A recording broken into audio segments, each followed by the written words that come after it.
Welcome to the ATG podcast. Just started my 20-minute timer. Keegan and I have three things we want to discuss. Ben Patrick, knees over toes guy.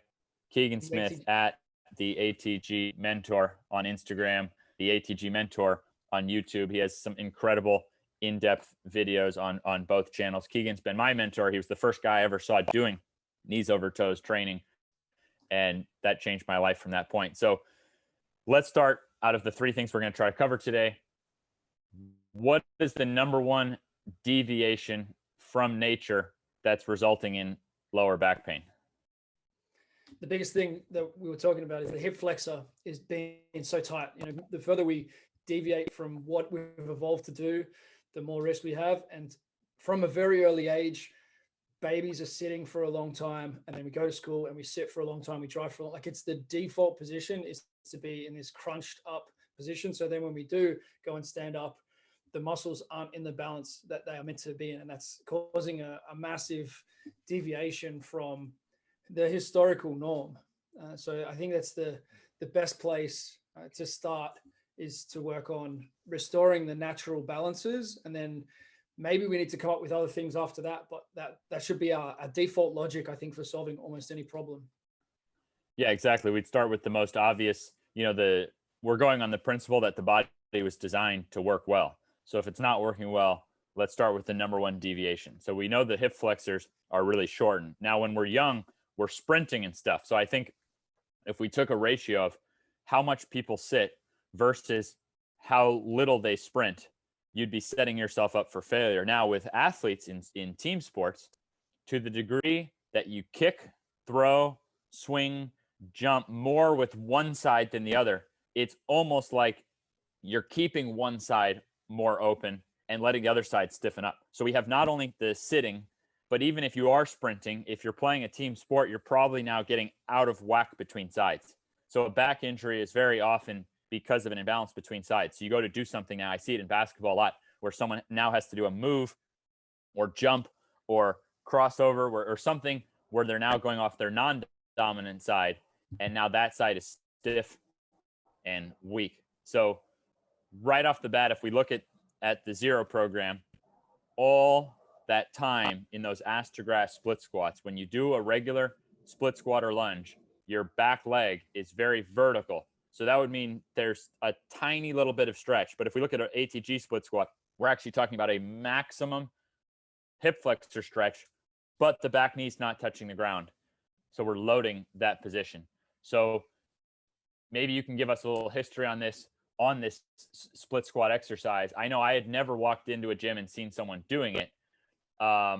People like you and from Charles Poliquin and going back to the 60s and 70s Olympic weightlifting, it kind of came from there. But now with ATG, we've made this into something that regresses, that the idea is that this is like a fundamental movement that actually would lead to better results with squats and things like that, as opposed to using this as an accessory to those. So maybe you have some insight when you first heard about it and how it stacks up.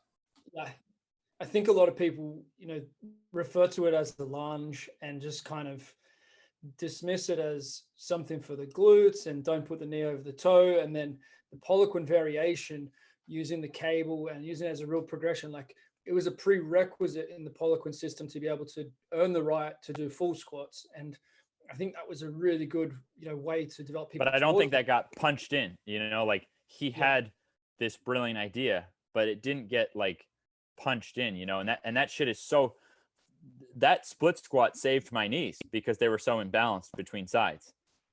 But at the same time, we're lengthening those hip flexors, which I never even, thought about until time passed. And I just see such a correlation. Anyways, continue. There are very few people who took it beyond, that kind of remedial work and just using it as like, okay, my knees are relatively healthy. I can full squat or get close enough to full depth, so I don't need to worry about the split squat. Like that was basically how I understood it and the way it was kind of taught to me, I would say, or my perception of how it was taught to me. And so it was really then, it didn't give us that benefit because you didn't have it as an ongoing thing to maintain. And because we sit so much and squat so much and, have that in our programs, it needs to be in there as a baseline, all the time. So it should be in the program year round. It doesn't have to be heavy. I don't think, you're not saying everybody needs to be split squatting body weight year round. It's more so using it in the ATG way to make sure we're progressively working on that depth and the quality of the position. And we're using it in all sorts of ways now, with you using the reverse slant as well, so it can be more for the patella tendon on the front leg. There are a number of ways you can use it. That's why, as a coach, you want to understand the value of each way, and athletes in your system as well. They understand, well, this one's for this and this one's for that, and then you can adapt it to what your needs are. Are the hip flexors tired at the moment?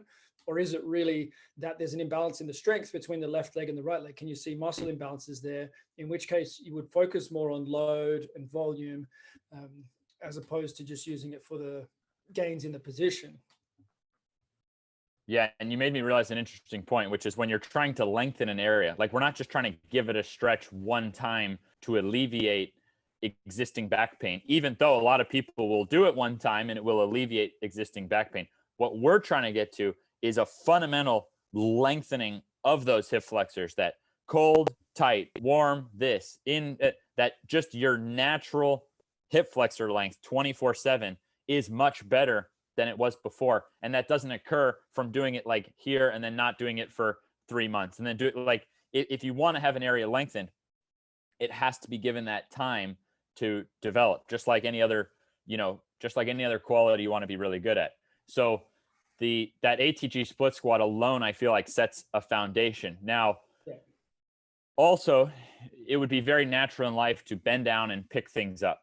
So if we've already established that we've lengthened our hip flexors, that means we can actually extend those spinal muscles and glutes and hamstrings and use them a lot better when we are picking things up. But so many of us have even gotten tight through that chain that we can't even really bend over to pick stuff up. So we use that elephant walk where the hands are supported. So it's a low amount of loading, essentially for roughly about 60-second isometric set. So we're developing some of those muscles opening up. So if we compared the ATG split squat and the elephant walk, you essentially have like two opposing movements. They're almost like the exact opposite. Now that would be 0. Now from there, we can make our split squat challenging. That just stays in the system.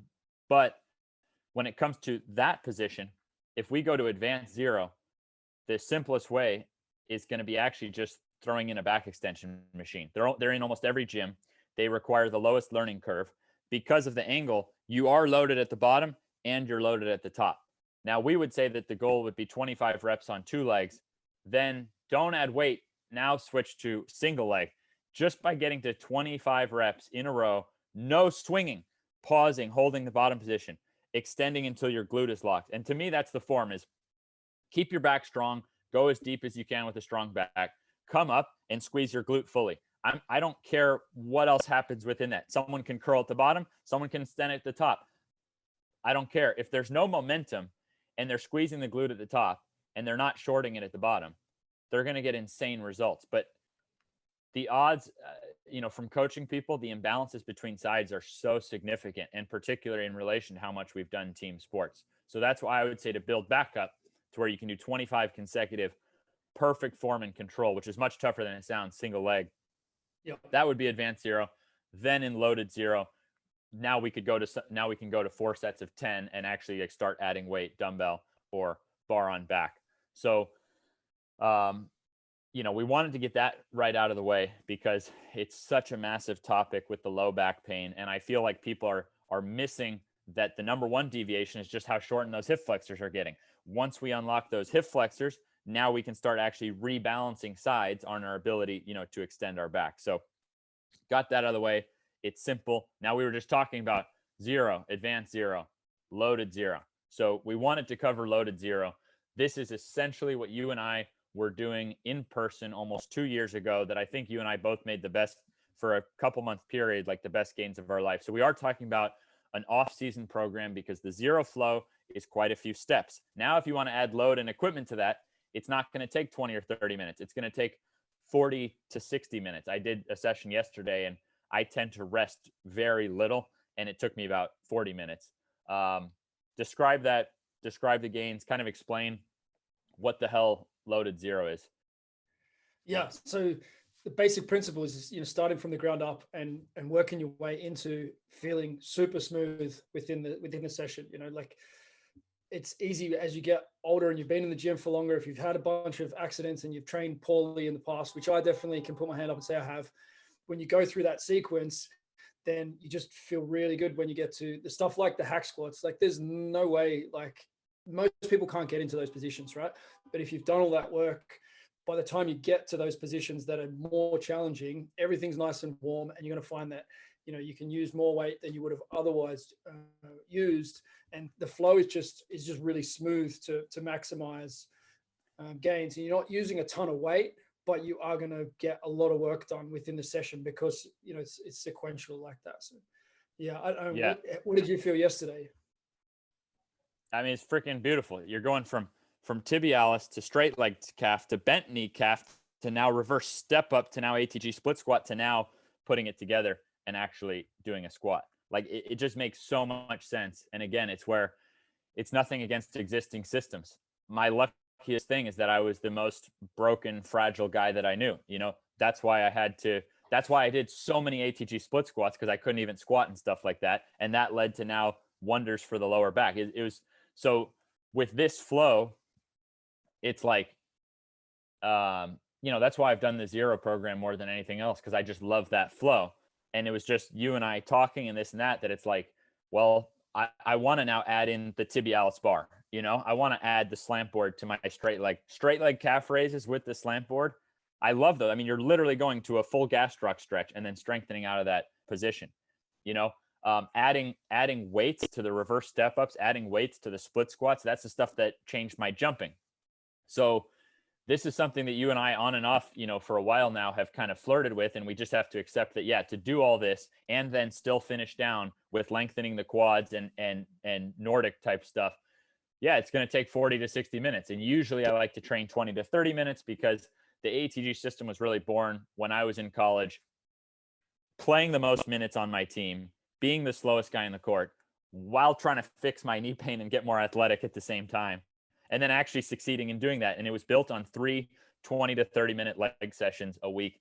And optionally, I would go in and do like external rotators or whatever on Tuesday, Thursday. So this concept saved me as a basketball player, but we still have the off season, and because the sessions flow in that way, even though it's 40 to 60 minutes, like in rugby, how many games do you play per week? Is it 1 game a week?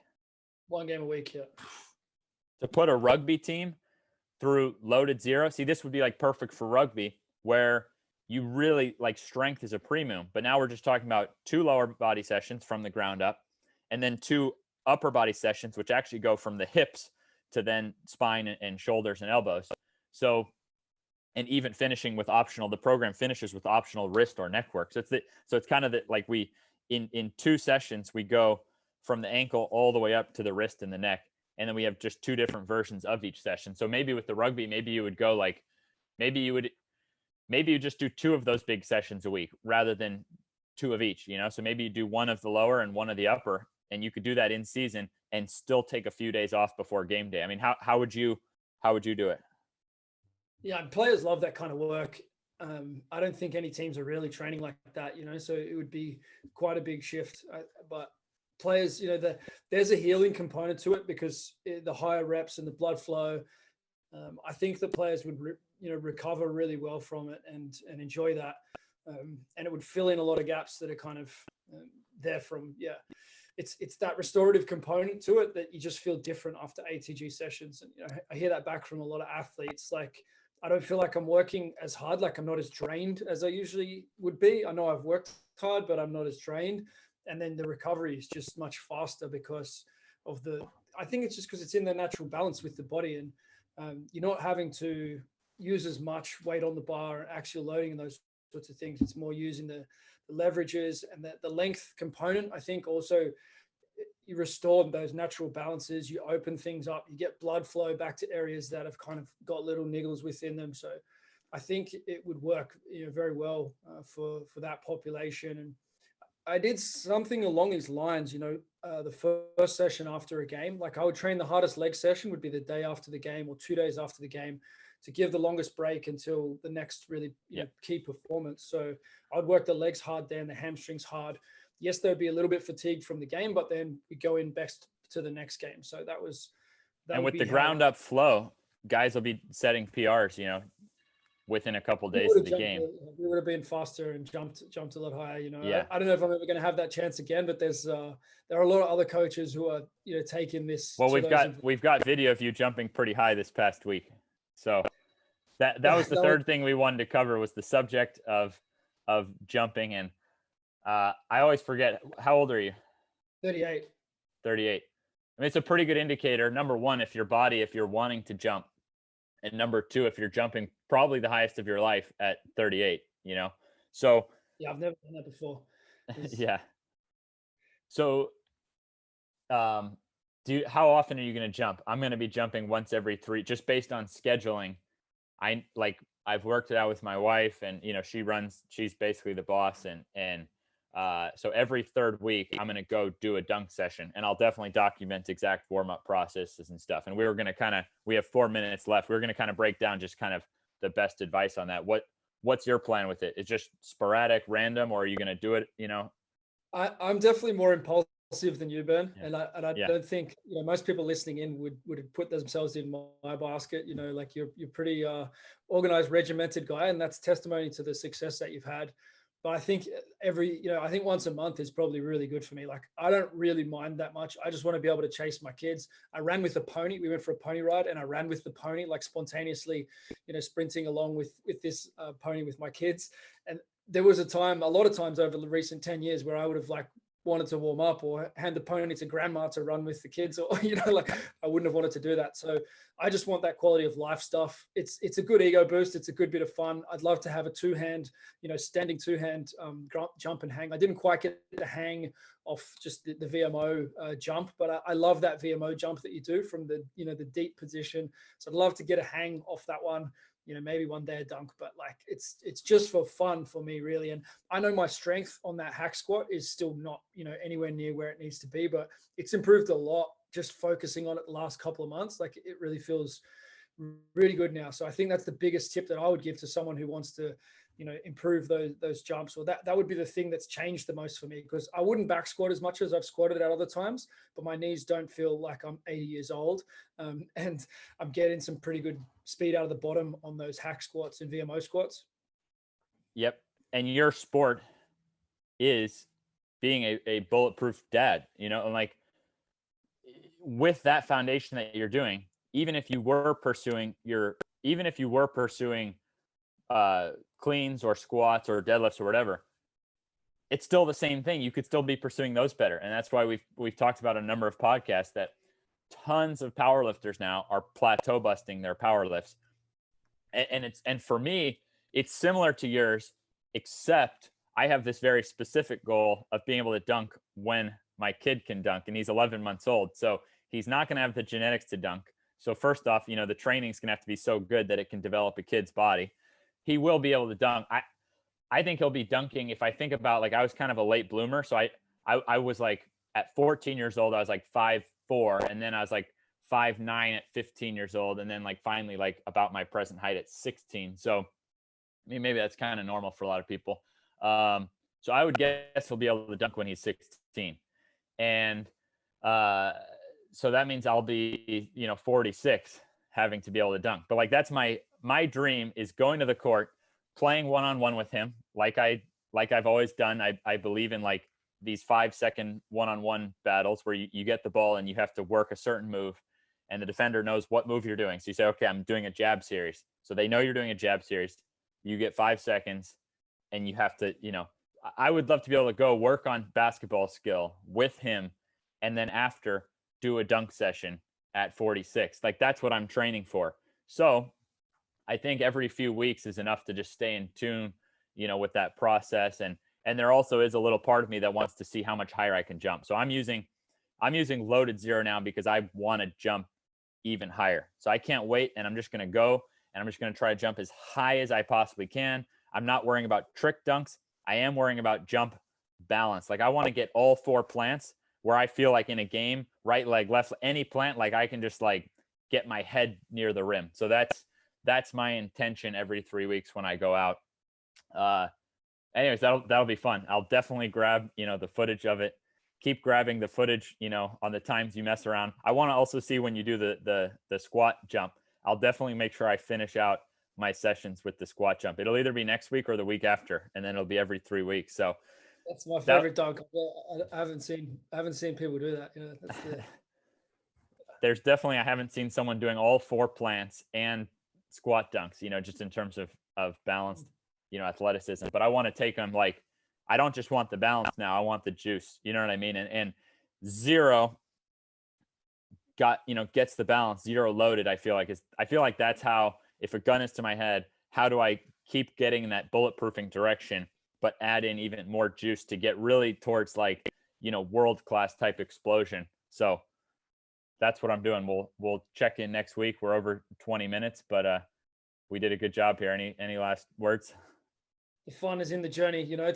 It's cool when you get those special days, but like the thing of just being excited about every day, I think that's something that everybody needs at the moment. Just know that there's good things to look forward to, and keep being inspired by those things, and that's the key to keeping the Li- momentum going. Exactly. Life is rough. There's so much bad news. Training should at least be something that's fun and that we look forward to and that we enjoy and that feels good with our bodies. So, all right. Thank you, brother. Thank you Let's so much. have an awesome weekend. Let's crush it this week.